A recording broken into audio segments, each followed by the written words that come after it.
Olá, mais uma vez aqui, mais um momento de estudo. Hoje, um aprendizado um pouco maior, um pouco mais detalhado. Eu queria que você prestasse muita atenção e você pode passar esse estudo para outras pessoas, com certeza, mas que as pessoas sejam fiéis àquilo que vão ouvir, porque isso é muito importante.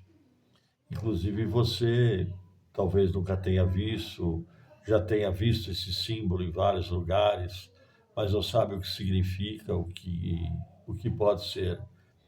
Porque eu estou falando com vocês sobre as 7 cartas, as 7 igrejas, já há um bom tempo. E tem um texto que Jesus disse lá no início das primeiras cartas, ele diz assim: ao anjo da igreja que está em Éfeso, diz aquele que tem à sua destra 7 estrelas e que anda no meio dos 7 castiçais de ouro.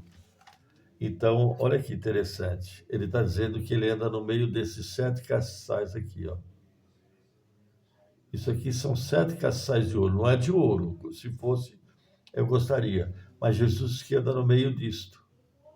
Qual é o significado disto? Onde ia isso daqui? Onde ficava isso? Isso aqui ficava no templo, no tabernáculo, quando Deus mandou construir o tabernáculo. Isso aqui ficava na mesa do tabernáculo, na mesa da propiciação. Então ficava aqui, o sacerdote vinha, as luzes, acendia as luzes. E essas luzes iluminavam o tabernáculo, onde Jesus estava, onde estava Deus, onde estava a arca do concerto, na sala dos santos. Um estudo bonito também do tabernáculo, interessantíssimo. Mas o que significa isso? A própria Bíblia vai explicar. Não sou eu que falo, eu sempre digo. A Bíblia explica. E ela explica. O mistério das 7 estrelas que viste na minha destra e dos 7 castiçais de ouro. As 7 estrelas são os anjos das igrejas. As 7 estrelas são os anjos dessas 7 igrejas. E os 7 castiçais que viste, esses 7 castiçais que você viu, é a igreja. Esse aqui são as 7 cartas às 7 igrejas do Apocalipse. Num conteúdo histórico, num conteúdo profético e no conteúdo do milênio, aquilo que vai acontecer. Aqui está profetizado a vida minha, sua. Ela está profetizada desde o princípio das nações, depois da formação das nações, a formação de Israel, a morte de Jesus, a igreja verdadeira, a igreja falsa. Existe a falsa. Eu tenho falado bastante dela. Depois vem a tribulação, que são 7 anos, a segunda vinda de Jesus e o milênio. Esse é o projeto de Deus para o ser humano. Você não vai viver mais que 7.000 anos, aliás, nem 70 anos, que é a idade bíblica, né? Espero que você viva mais, mas 70 anos fora disso é enfado da carne. Vamos começar entendendo o que significa essas 7 igrejas. Cada uma tem um conteúdo. Cada uma tem um conteúdo. Cada uma tem uma história. Eu já falei sobre algumas delas. Nós paramos em Pérgamo e Tiatira. 1, 2, 3, 4.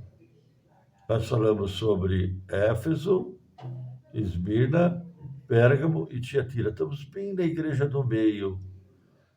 Será que tem algum significado essa igreja aqui? Ela é até mais alta que os outros. Será que os minorás são assim? O que significa isso? Será que isso aqui tem um significado maior? Porque nós paramos em Tiatira. Agora, você lembra qual é a igreja de Tiatira? Você lembra quais são os dizeres da igreja de Tiatira? O que é que ele fala para a igreja?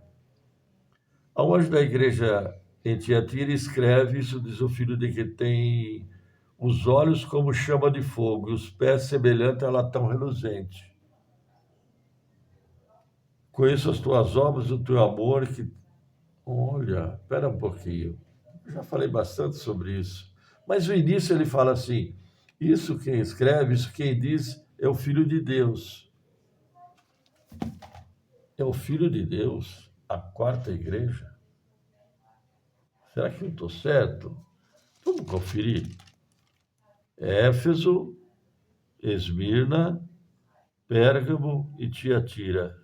Por que ele representa Éfeso, Esmirna, Pérgamo e Tiatira? Por que ele corresponde aqui dizendo que é o Filho de Deus, a quarta igreja, a sentença onde ele se declama os olhos de fogo e latão, os pés como latão reluzente?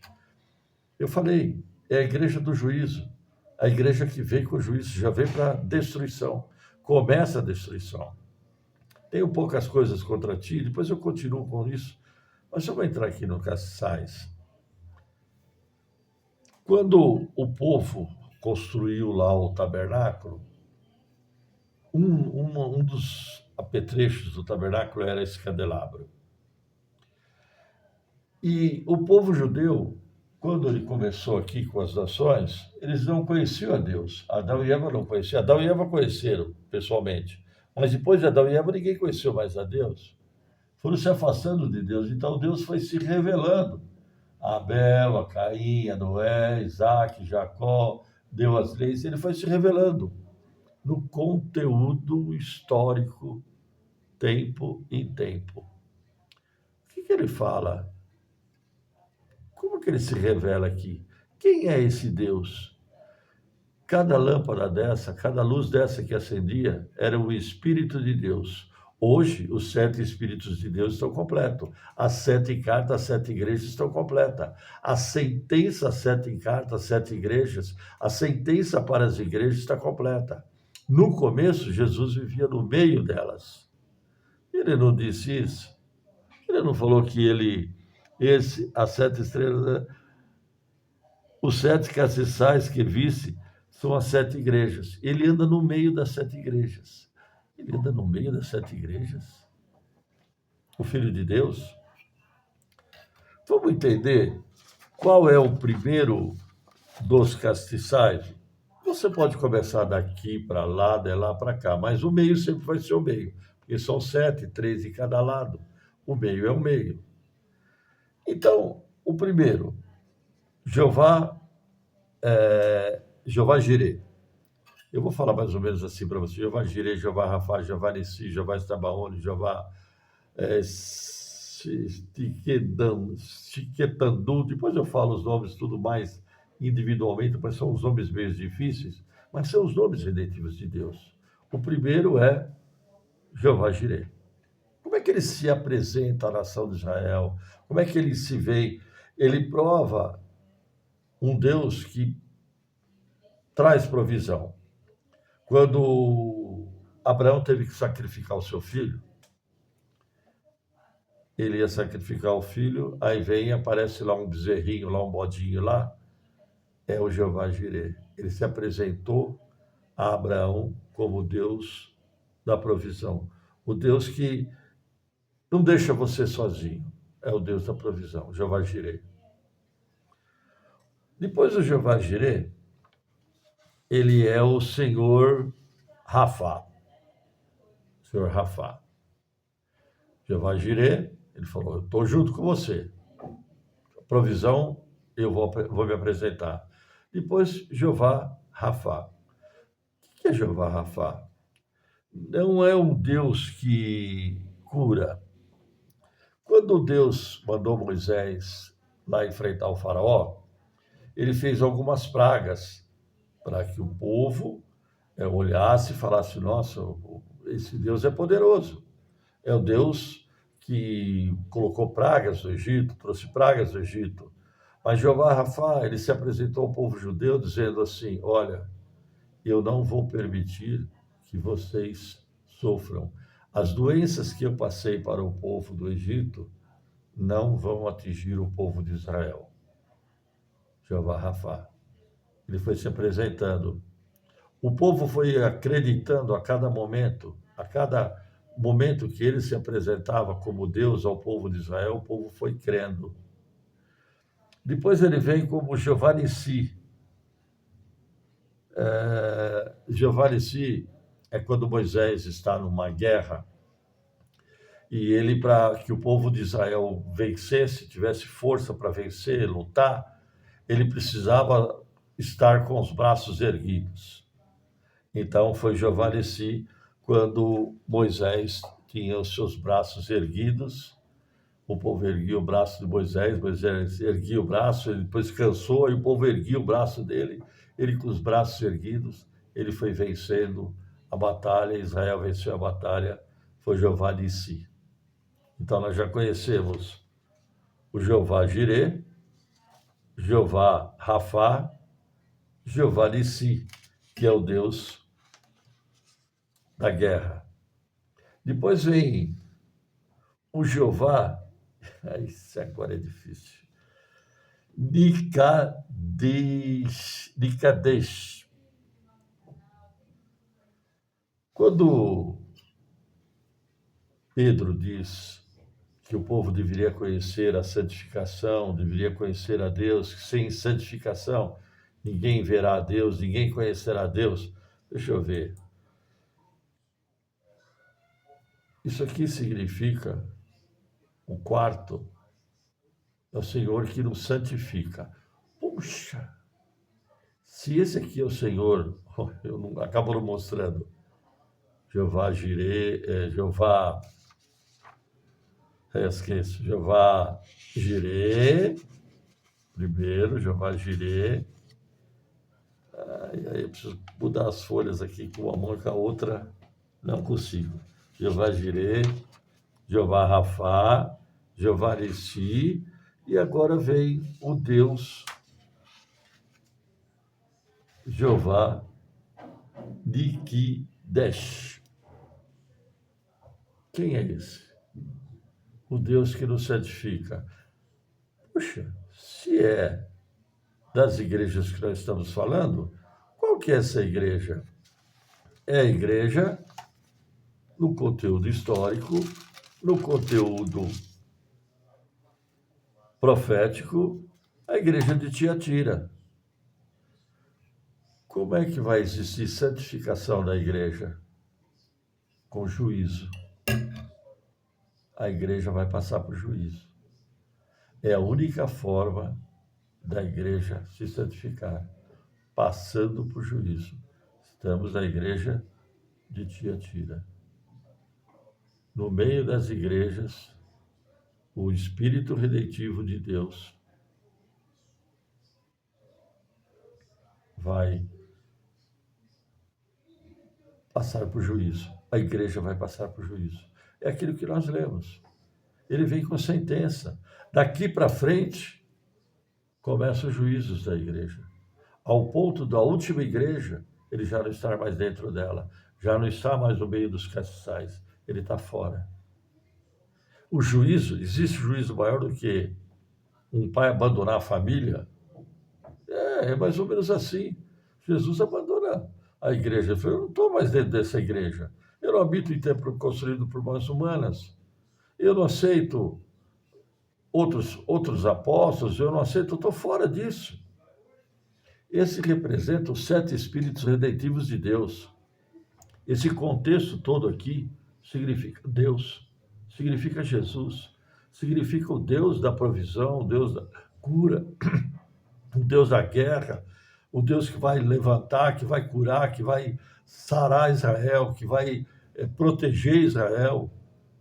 Ele foi se apresentando aos poucos.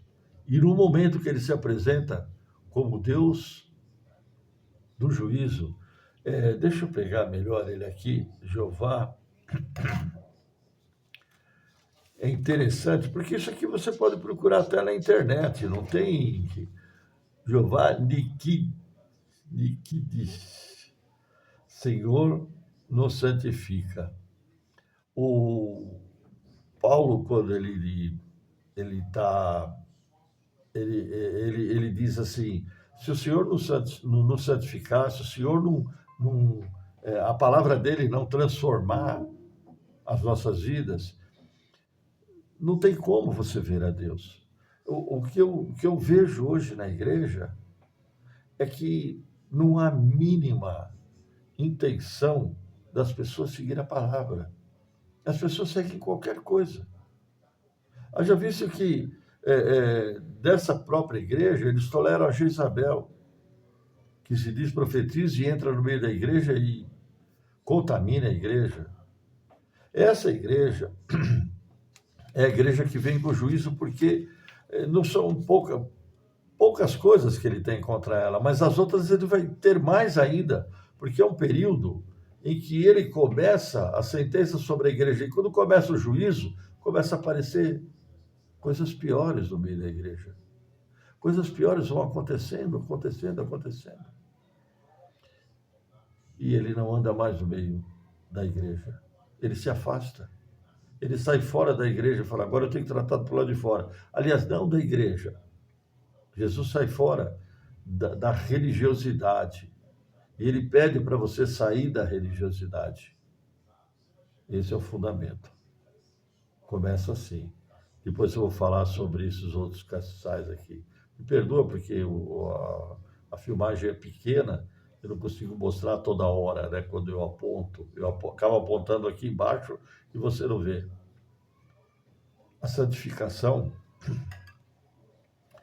não é você cantar canto gregoriano. A santificação não é você tomar um banho de água benta, ser ungido com óleo. Tem um vídeo aí na internet que eu vi hoje que mostra o povo lá em Israel, hoje, o povo lá em Israel.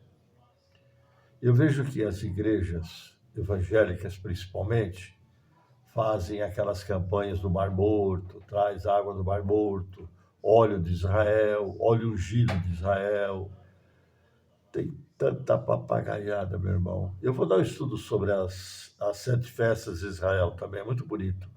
Muito bom, é bonito. Não tem nada bonito na Bíblia. Tem muito esclarecedor, muito bom para a transformação. E as mulheres, essas mocinhas bonitas que ficam em shopping, todas desfilando aqui no Brasil, lá elas também andam em shopping, tomando café, sentadas nos barzinhos, todas com metralhadora na mão. Tenha curiosidade, procure aí. Eu vou colocar no meus vídeos aí, eu vou colocar com metralhadora na mão. Agora, como é que uma igreja evangélica quer a unção de Israel? Como é que uma igreja evangélica quer ir lá buscar a água do Mar Morto, vai abençoar, vai transformar a tua vida, a tua família? Como é que os frutos de Israel, que estão para trás das sentenças de Deus, onde ele se revelou à nação de Israel, se revelou nesse período entre nações de Israel, depois da cruz para frente, que é esse castiçal aqui, ó, que é esse aqui, da cruz para frente, que é Jesus, vão vir as promessas para a nação de Israel, as outras igrejas. Deixa eu ver o nome das outras, dos outros candelabros, né? Jeová Rafá, vamos lá. Jeová Jirê, Jeová Rafá, Jeová Nissi, Jeová Nissi, Jeová Mikadesh, Jeová Shalom. Quando é que ele vai falar de paz? Em Israel? Nos dias de hoje, paz? Será que essa paz ele está prometendo para frente da cruz? A formação das nações. Jesus, por que Jesus não veio no Brasil? Não é, né? O Brasil é do Senhor Jesus? Não é, não. Nem Israel é do Senhor Jesus. Ele fez a nação de Israel para que o Messias nascesse lá. Jesus não é judeu. Jesus é para todos. Ele é desde a eternidade. Ele não nasceu. Ele nasceu em Israel, mas não é judeu. Ele é desde a eternidade, ele é eterno. E ele vem para cá, Deus da paz. Quando é que é a promessa da paz? Depois de Jesus, depois do juízo da igreja, paz, Jeová Shalom. Depois veio Jesus, Stekenu. Stekenu. Jesus, Deus Stekenu. O que significa Stekenu? A nossa justiça.